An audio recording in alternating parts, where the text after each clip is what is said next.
resumo completo de tudo que aconteceu de ontem para hoje e uma informação que eu acabei de confirmar. Ontem, por volta de 9 da noite, a Polícia Civil confirmou que os óculos de Cláudia Lobo foram encontrados nessa área, na zona rural, que fica bem ali, é uma área de chácaras. E aí, até para efeito de localização, é uma área que tem como referência principal, é um lugar muito conhecido, principalmente dos esportistas, o Campo do Ditim. Mas, repito, é apenas e tão somente para efeito de localização. Para quem, mais ou menos, para ter uma ideia de onde fica essa área, aproximadamente 3 quilômetros da saída ou entrada, como queiram, ali pela Cesário José de Castilho. Aí o motorista faz o acesso, né? Ele acaba entrando, o acesso fica do outro lado, ou seja, no sentido Bauru, e aí por uma estrada de terra, quem pretende chegar até ali vai rodar mais ou menos uns 3,5 quilômetros. E ali fica essa área. Há muitas propriedades, muitas chácaras, há um aras por ali também, inclusive de um conhecido meu lá de Arealva. Inclusive esse conhecido foi quem nos permitiu ontem acompanhar o trabalho da polícia ali naquele local. E aí buscas foram feitas. Nesse local, vários lugares ali, os policiais com pás, enxadas e até peneiras. Eles usaram peneiras Bizarra e Café para tentar identificar ali algum material genético /biológico e conseguiram. E os óculos da Cláudia Lobo estavam ali naquele local e já teriam sido, inclusive, reconhecidos pelos familiares. E aí, esse fato em concreto acaba levantando uma série de possibilidades e a gente, num exercício de raciocínio, a gente começa a tentar, pelo menos, estabelecer uma dinâmica do que pode ter acontecido.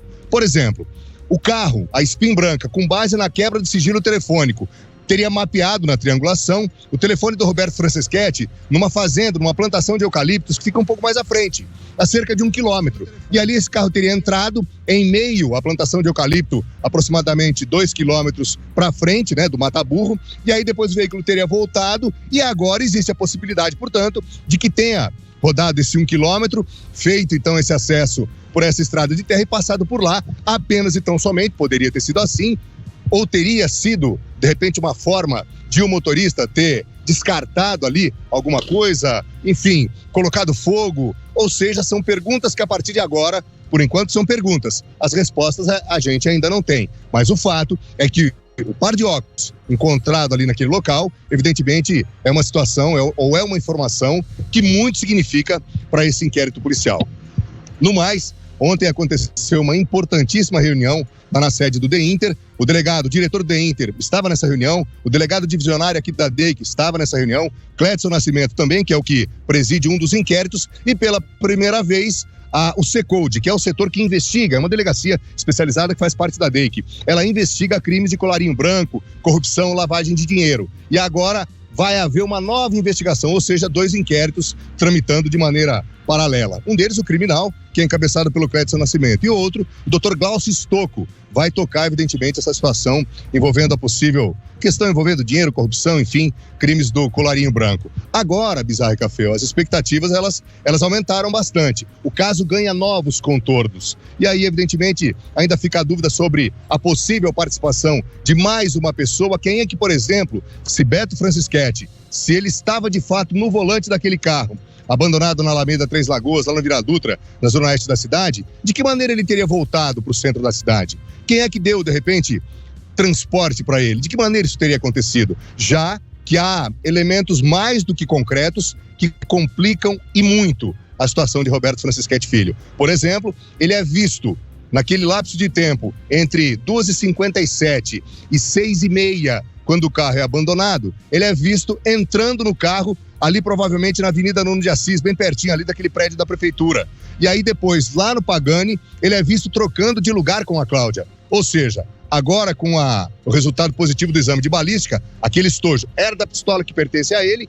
Como é que fica toda essa situação? Ele já está na cena de crime. Qual cena de crime é essa? O carro. O carro é a principal cena de crime. Ele também é visto com a Cláudia. Aí depois a arma dele, ou pelo menos o estojo da arma dele, estava dentro do carro. São situações que, evidentemente, acabam complicando ainda mais a situação de Roberto Franceschetti Filho. Repito, como disse na participação anterior, entrei em contato com os advogados de defesa, eles disseram que ainda pretendem ter acesso a todas essas informações para estabelecer uma nova linha de defesa para tentar adquirir alguma coisa ou fazer alguma coisa na tentativa, por exemplo, de conseguir um habeas corpus, mas isso ainda não está definido. Por hora, todo esse material que foi colhido ontem, lá nessa área, na zona rural, esse material ele vai passar por perícia. E aí é só o DNA que vai ou não confirmar se aquilo que foi encontrado ali pertence ou não a Cláudia Lobo. É um exame demorado, mas segundo a polícia já há elementos que foram colhidos naquele local ontem que podem ser para efeito de comparação, por exemplo, com o material genético que foi cedido pela Letícia Prado, que é a filha de Cláudia Lobo. Colim. Uma última informação. Oi, pois não? Não, só uma questão. Você que tem experiência na área, foi identificado aqui o cartucho, né? Como é que você chama isso aí? O estojo. O estojo. Ele seria da arma do Francischetti. Para ter a comprovação de que essa arma efetivamente matou a Cláudia, agora tem que ter o corpo para fazer o exame de balística ali. Esse seria o procedimento, para ter a certeza de que foi essa arma, e não necessariamente a certeza de que foi ele que apertou o gatilho, mas que foi a arma. O projétil. Exato, teria que achar o projétil. Provavelmente se foi um tiro, essa bala ou esse projétil pode ter ficado alojado. Agora, com essa suspeita, aliás, uma suspeita com muita consistência de que aquele corpo possa ter sido incendiado, é provável que o cartucho ou enfim, o projétil, né, que é aquela parte de metal, a parte da ponta de uma bala ou de um estojo completo, é possível que aquilo tenha derretido, mas essa comprovação de ontem, Cafeu, a comparação do estojo com a arma, ela é conclusiva. Tá. A pistola 380, ela cospe aquele estojo. Ou seja, muito provavelmente a defesa vai ter que provar que não. Muito provavelmente um tiro foi disparado ali naquele local a ponto de a pistola cuspir o tal de estojo que foi encontrado. Os advogados de defesa, eles estão questionando, não é? É um direito deles, faz parte do jogo. Eles estão questionando o trabalho que foi feito pela Polícia Militar no momento em que o carro é encontrado. Estão no direito deles. Porém, eles vão ter que tentar desconstruir. Mas espera um pouquinho, esse estojo aqui é daquela arma que é de propriedade do Roberto Francischetti. Ele foi visto, gravado por imagens de câmera de segurança, entrando no carro, trocando de lugar com a Cláudia, na cena de crime, que, repito, é o carro. O rastreamento, a quebra do sigilo telefônico apontou a movimentação do Roberto Francischetti em vários pontos por onde a SPIN foi vista. Essas são provas inquestionáveis. E aí, para finalizar, é muito provável, e nós estamos atentos a essa situação, ainda que não haja uma definição precisa, total, embasada, até porque os exames de DNA, eles demoram um tempo, mas agora com essa informação do reconhecimento do par de óculos, é muito provável, vamos aguardar para ver se isso vai acontecer ou não, que a polícia ofereça a denúncia. Já encaminha, ainda que sem o corpo ou sem os laudos, é muito provável. A polícia já teria elementos concretos para encaminhar a denúncia para que o Ministério Público acuse formalmente Roberto Francischetti de homicídio, e aí são muitas qualificadoras, e também a ocultação de cadáver. Repito, é uma informação ou é uma situação, é um caminho natural de um inquérito dessa envergadura. Ô Colim, Oi. Mais uma pergunta, Colim, aproveitando a sua expertise aí, você que está dioturnamente debruçado nesse assunto, a preservação do local do crime. Você falou sobre a preservação, que não teria respeitado a preservação no primeiro momento. Foi de responsabilidade essa preservação da Polícia Militar ou da Polícia Civil? E de fato isso realmente aconteceu e pode ser uma carta na manga da defesa do Francischetti? Pode, porque é assim, Bizarro, o nosso Código de Processo Penal, ele determina que uma cena de crime seja preservada, ela não pode ser contaminada, exatamente para o trabalho da perícia. Quem é a perícia? É a ciência.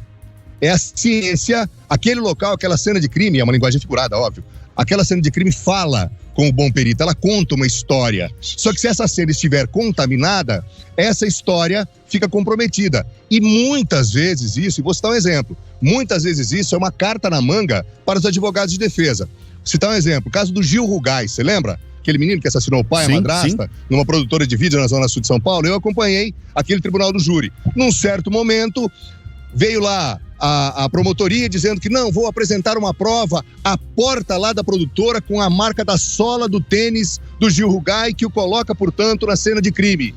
Aí, no momento em que mandam entrar a tal porta com a marca do calçado dele, cadê essa porta? Essa porta não existia. Essa porta não entrou, ou seja, ficou quebrado aquilo que se conhece como cadeia de custódia, que nada mais é do que todas as provas que têm que ser catalogadas, elas têm que ser colocadas em invólucros específicos, lacradas, para que lá na frente elas constem não só do inquérito policial, como também do processo. É uma carta na manga da defesa. A defesa vai usar isso. E ela está no direito dela. É preciso que ela use isso. E, obviamente, se a Polícia Militar contaminou ou não a cena de crime, é uma outra história que precisa ser verificada internamente para que esse procedimento não se repita mais. Mas o fato concreto é que, ainda que a defesa consiga questionar aquilo que foi a falta de uma preservação adequada, a defesa vai ter que olhar para outras tantas provas que foram colhidas. Por exemplo, triangulação pelas herbes. É uma prova conclusiva. Imagens de câmeras de segurança que registraram o Roberto com a Cláudia, inclusive trocando de lugar.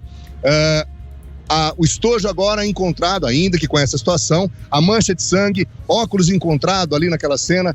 Ou seja, meus caros, são inúmeras situações que complicam nesse momento ainda mais a situação de Roberto Francischetti Filho.